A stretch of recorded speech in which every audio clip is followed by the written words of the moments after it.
Good morning. New subject ITRP, Income Tax Return Preparation. It is a part of direct taxes, but it is in the form of practical. First question is for what is PAN? PAN, yani permanent account number. It is one type of your identity. If you want to get loan from banks, they ask for your PAN card, and on the basis of PAN number they can find out all the loans that you have taken in earlier. आपने जितनी भी पहले loan ली होगी ये सभी pan number से वो लोग इजीली फाइंड कर पाएंगे, whether you are showing in your balance sheet or not, but they can easily find out on the basis of your PAN. So it is very important from the income tax point of view. बराबर. चलो first question, what is PAN? PAN is 10 digit unique. आपका जो PAN number आएगा ना, permanent account number, वो 10 digit का होगा. और 10 डिजिट में फॉर एग्जांपल मेरा जो PAN नंबर है ALUPS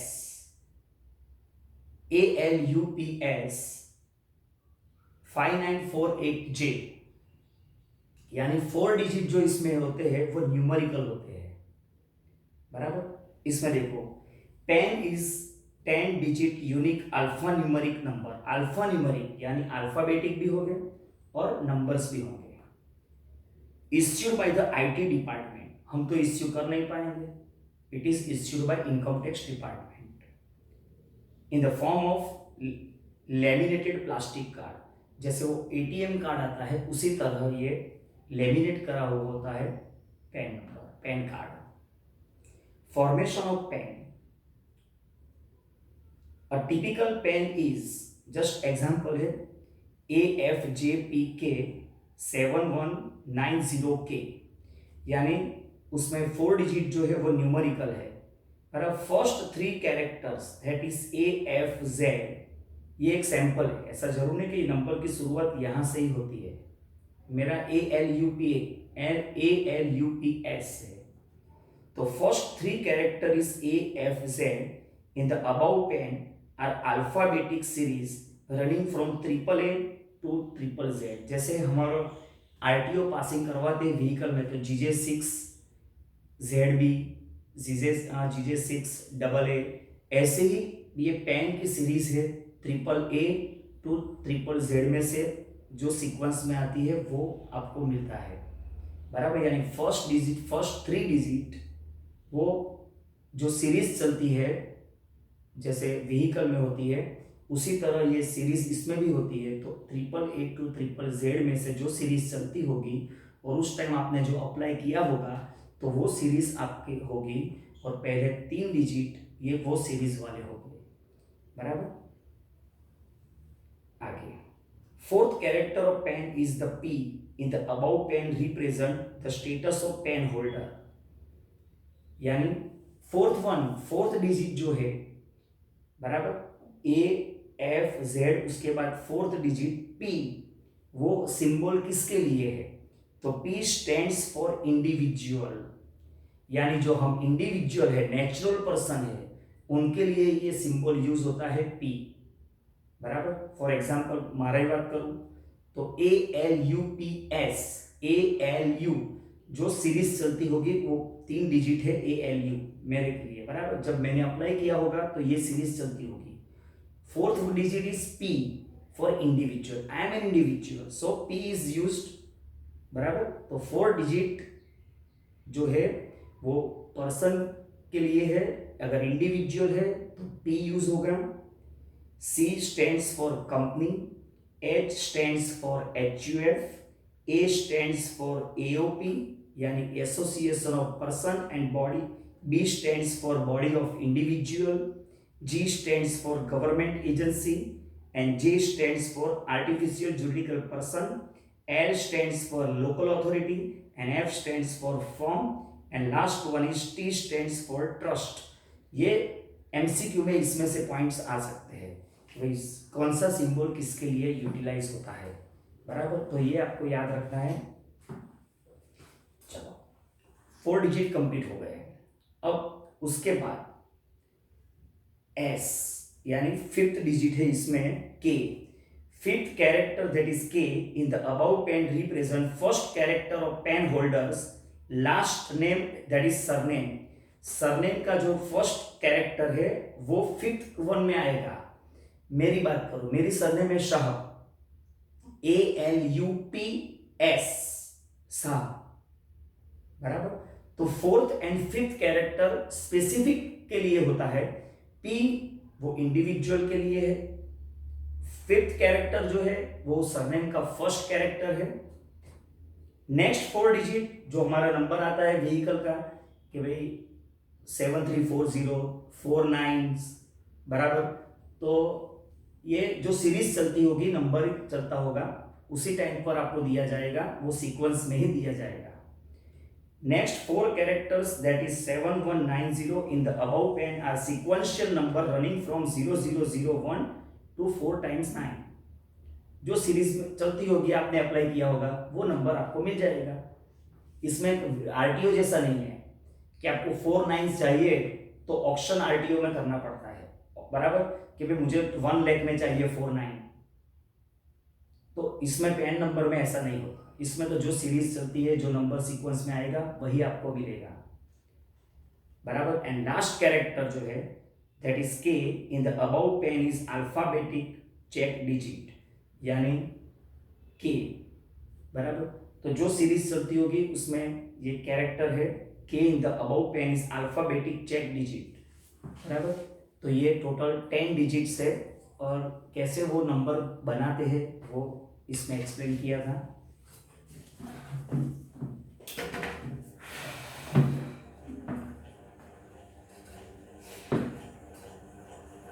आगे यूटिलिटी ऑफ पेन। पेन का यूटिलाइजेशन कहाँ पर होता है, उसकी यूजफुलनेस कहाँ कहाँ है। तो PAN enables the department to identify, link all the transaction. They can identify your transactions, even they link your all transactions। जो भी ट्रांजेक्शन्स आप बैंक से करते हो, आपने अलग अलग बैंक में एफडी रखी है, अलग अलग सेविंग अकाउंट ओपन करवाया है, आप ऐसा सोचते होते कि भी अलग अलग बैंक में पैसे रखेंगे तो इनकम टैक्स वाले को पता नहीं चलेगा। No, while you are opening your bank account, PAN card is essential, so they link your bank account with your PAN card, and they can find out, income tax department can find out all the accounts that you have opened in different banks or different branches। सिर्फ एक command देना है, PAN card अपना insert कर, आपका जो PAN card number है वो इंसर्ट करेंगे, एक ही कमांड देना है, क्लिक करेंगे, पूरा चिट्ठा आपका स्क्रीन पर आ जाएगा। PAN enables the department to identify link or transactions of the PAN holders with the departments। These transactions include tax payments, आपने जो जो टैक्स पे किया है, इनकम टैक्स, बराबर, TDS फॉर्म में, एडवांस टैक्स, वो सब में आपको उसका जो चलन होता है, बिल, बराबर, उसमें आपका PAN नंबर लिखना पड़ता है कंपल्सरी। टैक्स पेमेंट यानी TDS, TCS यानी tax collection at source, TDS यानी tax deducted at source, return of income, जब आप अपनी इनकम के लिए रिटर्न फाइल करोगे, रिटर्न फाइल करना यानी इनकम टैक्स का एक फॉर्म आता है जिसमें आपको पूरी इनकम आपको दिखानी पड़ती है, कहाँ से कितनी इनकम आई है, बराबर, आपने कितने डिडक्शंस, ATD, ATDD, वो डिडक्शंस जो आते हैं, बराबर, you have to apply the deductions, वो भी आपको कैलकुलेशन सब उसमें ITR में रिकॉर्ड करना पड़ता है और आपको सबमिट करना पड़ता है इनकम टैक्स डिपार्टमेंट में। Return of income, specified transactions, अगर आप 50,000 से ज़्यादा, अब तो शायद चेंज हो गई, लिमिटेड 2 लाख से ज़्यादा अगर आप ज्वेलरी परचेस करते हो एक जगह से, बराबर, तो उसका बिल अगर 2 लाख से ज़्यादा है तो आपको वहाँ पर भी PAN नंबर देना पड़ता है। अगर बैंक में आप 50,000 से ज़्यादा विड्रॉ करते हो या डिपॉजिट करते हो कैश, तो आपको आपका पैन नंबर कंपलसरी और वहाँ पर लिखना पड़ता है पे स्लिप में। तो ये स्पेसिफाइड ट्रांजेक्शन्स में भी आपको पैन कार्ड नंबर देना पड़ता है। कॉरस्पॉन्डेंस, इनकम टैक्स डिपार्टमेंट के साथ जो आप कॉरस्पॉन्डेंस करोगे, उन लोगों ने टैक्स ज़्यादा डिमांड की है तो आप अपील करोगे कोर्ट में या कहीं पर भी हायर अथॉरिटीज़ पे, तो आपका पैन नंबर कंपलसरी आपको इंसर्ट करना पड़ेगा। And so it facilitates easy retrieval of information of pan holder and matching of various investments, borrowing and other business activities होता है। यानी पैन नंबर से आप इतनी आसानी से ये लोग आपकी इंफॉर्मेशन निकाल पाएंगे। जो मैंने बोला बैंक ट्रांजेक्शन जितने हुए, जितनी बैंक से हुए हैं, easily they can find out. Matching of various investment, आपने स्टॉक मार्केट में अलग अलग कंपनी में इन्वेस्टमेंट किया, अलग अलग कंपनी के शेयर परचेज किए, डिपॉजिट्स रखी है कंपनी में, वो भी आसानी से वो लोग फाइंड कर पाएंगे। बोरोइंग्स, जहाँ जहाँ से आपने लोन लिए वो सिविल रिकॉर्ड में पैन नंबर इंसर्ट करेगा, पूरा लिस्ट आ जाएगा। उसकी ऐप भी होती है, बराबर। एंड अदर बिजनेस एक्टिविटीज, जो भी आप बिजनेस करोगे, बिजनेस में जो भी ट्रांजेक्शन्स करते हो, वो सभी ट्रांजेक्शन्स में आपको ये पैन नंबर अप्लाई करना, इंसर्ट करना जरूरी है। Question number is over. Now question 2, who has to obtain the PAN? PAN किसको जरूरी है, किसके लिए? आप अभी स्टूडेंट्स हो, आपके लिए कंपल्सन नहीं है कि भी पैन नंबर आपका चाहिए ही चाहिए, ऐसा कंपल्सन नहीं है, but you have to apply, बराबर। क्योंकि बैंक में अगर ट्रांजेक्शन करने हो, बैंक अकाउंट ओपन करना है, तो आपको ये नंबर चाहिए। भले आप टैक्स पेयर नहीं हो, भले आपकी इनकम नहीं है अभी, यू आर अर्निंग नथिंग, इसका मतलब आपने कुछ अर्निंग नहीं किया है, नहीं कमा रहे हो आप, फिर भी you have to take PAN number to open your bank account. PAN is to be obtain by every person. हाँ, अगर आप टैक्स पेयर हो, आपकी इनकम एग्जाम्पशन लिमिट से ज़्यादा है, एग्जाम्पशन लिमिट नॉर्मल पर्सन जो 60 ईयर्स से बिलो पर्सन से, उसकी एग्जाम्पशन लिमिट है 2.5 lakhs, यानी if your earnings does not exceed 2.5 lakhs, then you have to pay nothing in the form of tax, बराबर। तो आप टैक्स नहीं टैक्स पेयर नहीं हो, आपकी टैक्स लायबिलिटी नहीं है, बराबर, तो आपकी रिस्पॉन्सिबिलिटी नहीं है कि आपको पैन कार्ड लेना है, but it is voluntary to apply for PAN because it is necessary in bank. Every person, if the total income or the total income of any person in respect of which is assessable during the year exceeds the maximum amount which is not chargeable to tax, यानी जो tax exemption है, not chargeable to tax यानी exemption limit से जिसकी income exceed से, यानी अगर आपकी income 3 lakhs, 5 lakhs, 6 lakhs, 10 lakhs है, बराबर, यानी अबाउट 2,50,000 है, you have to apply for PAN। Charitable trust, भले उनकी इनकम जीरो है, कंपनी भले इनकम उनकी जीरो है, but they must apply for pan. A charitable trust who is required to furnish a return under section 139(4)(a). Every person who is carrying on any business or profession whose total sales or turnover or gross receipts likely to exceed 5 lakh rupees in a year, अगर आप business करते हो और आपका business का turnover मोर than 5 lakhs है, then you must apply for PAN। Every person who intends to enter in a specified transactions, financial transactions in which quoting of PAN is mandatory, अगर आपको कंपनी में fix deposit रखनी है, company में, bank में, then you must apply for PAN। It is compulsory। Every non-individual resident person यानी कोई NRI person है जो फॉरेन में रहता है और यहाँ पर कोई कुछ ट्रांजेक्शन होता है उसका, and person associated with them shall apply for PAN if financial transaction entered into by them during the year exceeds 2 lakh, यानी नॉन इंडिविजुअल रेसिडेंट पर्सन है, नॉन इंडिविजुअल रेसिडेंट पर्सन, बराबर, जिसके इनकम टू लैख 50,000 से ज़्यादा है तो भी pan number लेने की जरूरत है।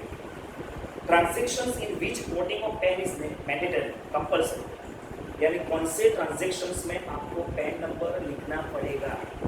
तो फर्स्ट वन इज सेल और परचेज ऑफ मोटर व्हीकल और vehicle other than two wheeler, यानी कि आप 4 व्हीलर ट्रक बस परचेज करते हो तो आपको पैन नंबर कोड करना पड़ेगा, लिखना पड़ेगा। Second, opening an account other than time deposit referred in point number 12 and basic saving account with A banking company, यानी आपको बैंक अकाउंट ओपन करवाना हो तो कंपलसरी है, वहाँ पर भी पैन नंबर लेने के लिए। Making application for issue of a credit और डेबिट कार्ड, अगर आपने बैंक में अकाउंट ओपन करवाया है तो वहाँ पर तो आपको पैन नंबर देना ही है। अगर वहाँ पर पैन नंबर नहीं दिया हो और आपने लिख दिया हो अप्लाई फॉर, यानी मैंने पैन कार्ड के लिए अप्लाई किया है, आया नहीं है अभी तक, बराबर, तो बैंक अकाउंट तो ओपन कर देंगे वो लोग, but while applying for debit card, यानी कि एटीएम कार्ड के लिए आप अप्लाई करोगे तो आपको वहाँ पर उस टाइम पैन नंबर देना है। Opening of a demat account with a depository, participant, custodian and securities or any other person with SEBI, यानी आपने मान लो कि आपको शेयर परचेस करने हैं तो आपको एक डीमेट अकाउंट ओपन करवाना पड़ेगा ब्रोकर के वहाँ। डिपोजिटरी जो होते हैं, यानी डिपोजिटरी यानी जो आपका स्टॉक मार्केट यानी आपका इन्वेस्टमेंट जो है शेयर्स में, उनका अकाउंट वहाँ वो लोग मेंटेन करते हैं। फॉर एग्जांपल मेरी खुद की मोतीलाल ओसवाल की फ्रेंचाइजी है, बराबर, तो अगर आपने मेरे वहाँ अकाउंट ओपन करवा है डीमेट अकाउंट, तो वो फॉर्म में ही उसके साथ डॉक्यूमेंट्स जो अटैचमेंट करने होते हैं, उसमें पैन कार्ड की फोटो कॉपी भी चाहिए, यानी जेरोक्स चाहिए। It is necessary, it is compulsory. Next, payment in cash of any amount exceeding 50,000 to hotel and restaurants against a bill at one time, यानी आप होटल में रहने गए 50,000 से ज़्यादा बिल हो गया वन टाइम का, वन टाइम में 1 डे का ऐसा नहीं बोल रहा हूँ, वन टाइम, यानी आप कंटिन्यूस जितने डेज रहे वहाँ पर टोटल बिल जो बना है more than 50,000, then PAN card is necessary. Payment in cash of any amount exceeding 50,000 in connection with the travel of a foreign country and purchase of foreign currency at a one time, अगर आपको foreign exchange वाले जो है western union money changer, वहाँ पर आप गए और बोला, वहाँ पर जाकर आपने बोला कि मुझे 1 लाख के डॉलर्स चाहिए, तो आप उसको पेमेंट अगर कैश में कर रहे हो मोर देन 50,000, देन वहाँ पर आपको पैन कार्ड की कॉपी देनी पड़ेगी। फॉरेन ट्रैवल करने गए, वहाँ पर 50,000 से ज़्यादा आपका एक्सपेंस होने वाला है, पैन नंबर चाहिए उसमें भी। Payment of an amount exceeding 50,000 to mutual fund for purchase of, अगर आप 50,000 से ज़्यादा म्यूचुअल फंड में इन्वेस्टमेंट कर रहे हो, then also PAN number is necessary. अब इसमें रीज़न मत बोलना कि सर इसका रीज़न क्या है। All these are rules prepared by the income tax department and financial department, जो हमारी फाइनेंशियल मिनिस्ट्री है, फाइनेंस मिनिस्ट्री डिपार्टमेंट, बराबर, उन लोगों ने मिलकर ये रूल्स बनाए हैं। इसमें हम कुछ रीज़न नहीं जान सकते, इसके कोई रीजंस नहीं है, उनके मन में आया वो ये होगा। भाइयों बहनों, payment of any exceeding 50,000 to a company और इंस्टीट्यूशन एक्वायरिंग, यानी आपने कोई डिबेंचर कंपनी के परचेस किए, बॉन्ड परचेस किए about 50,000, and PAN number is necessary.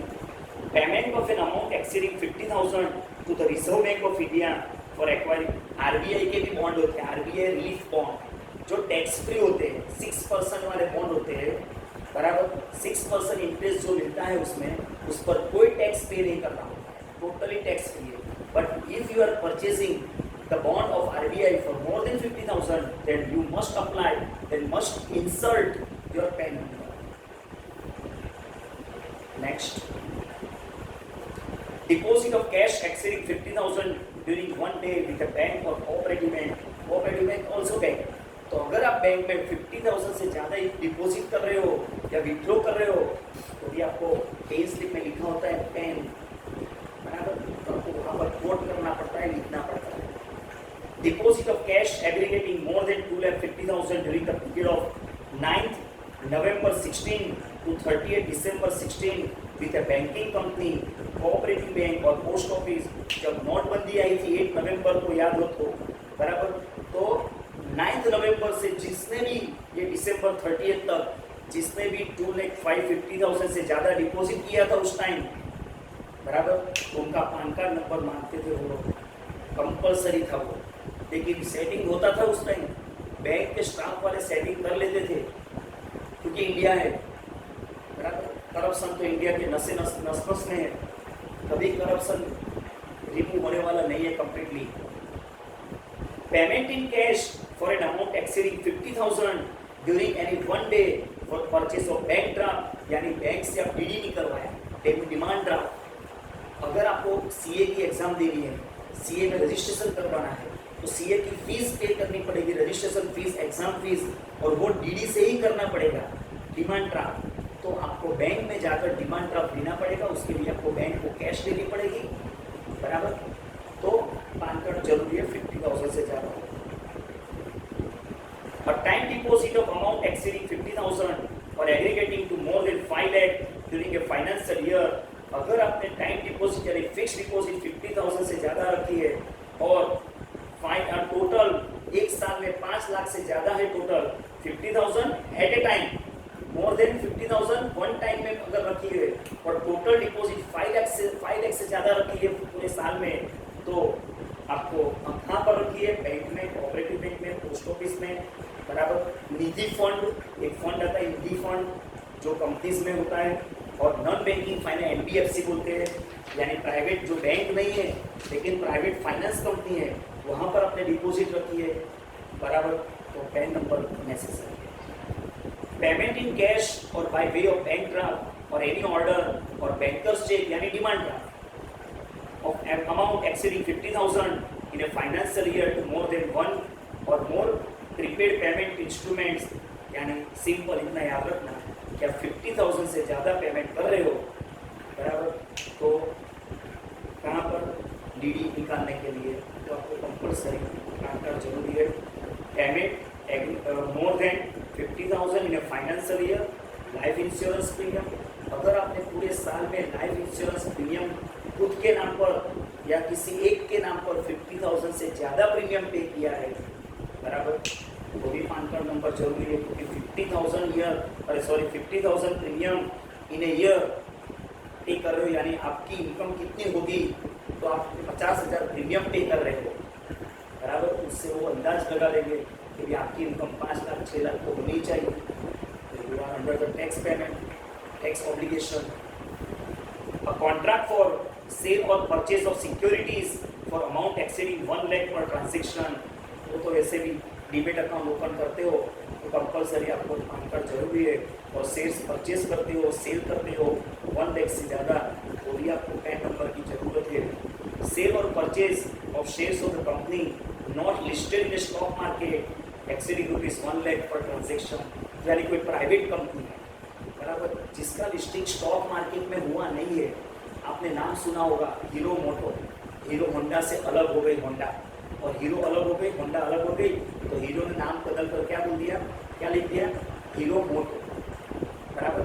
और उनकी एक प्राइवेट कंपनी है हीरो मोटो फाइनेंस कंपनी, बराबर, जो फाइनेंस प्रोवाइड करती है, लेकिन वो प्राइवेट है, अभी उसका स्टॉक मार्केट में लिस्टिंग नहीं हुआ है, तो वहाँ पर, बराबर, आपको पैन नंबर देना पड़ेगा। अगर आपने उसके शेयर परचेज करने हो तो आप कर सकते हो, मिलते हैं ऐसे कई एजेंसियां हैं जो नॉन लिस्टेड कंपनी के शेयर्स के डीलिंग करती है, तो 1 लाख से ज़्यादा अगर परचेज करते हो आप 1 लाख रुपीज़ के, बराबर, तो पैन नंबर वहाँ पर भी देना पड़ेगा।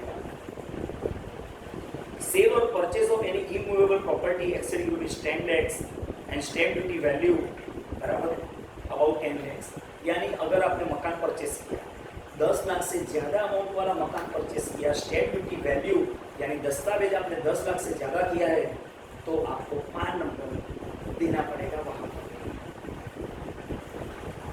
सेल और purchase of goods and service of any nature other than specified about exceeding यानी आपने गुड्स सेल परचेस करते हो, वन ट्रांजेक्शन में 2 लाख से ज़्यादा गुड्स सेल परचेस करते हो तो भी जो मैंने आपको बोला था 1 लाख 2 लाख से ज्वेलरी का बोला था मैंने, 2 लाख से ज़्यादा अगर आपका बिल हो रहा है ये वन टाइम का आपको 5 नंबर देना जरूरी है. Non minor person can quote the PAN of his father और मदर और guardian provided he does not have any income chargeable to tax. यानी माइनर जो है बिलो 18 ईयर्स जिसकी इनकम एक्सेप्ट, मान लो कि कोई छोटा बच्चा है एडवर्टाइजमेंट करता है, उसकी इनकम स्टार्ट हो गई है लेकिन उसकी इनकम 2,50,000 से ज़्यादा नहीं है, तो 2,50,000 से ज़्यादा है बराबर, तो उसका खुद का नाम पर पैन कार्ड निकालना पड़ेगा. लेकिन अगर उसकी इनकम ज़्यादा नहीं है बराबर, उसकी फादर की इनकम में क्लब हो जाएगी यानी ऐड हो जाएगी, उसके फादर का पैन कार्ड ही यूज़ करना पड़ेगा उसको क्योंकि वो माइनर है. Any person who does not have PAN and enters into above transaction can make declaration in form number 60.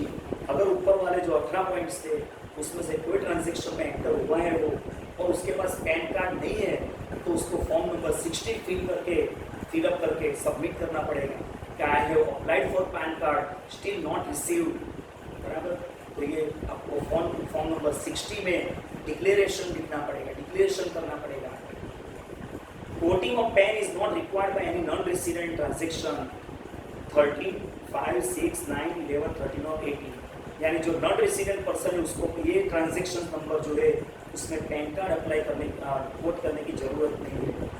Any person who has an account maintain with the banking company or cooperative he will be required to furnish his PAN or form number 60 before 30 June 17 if he has not quote for his pan.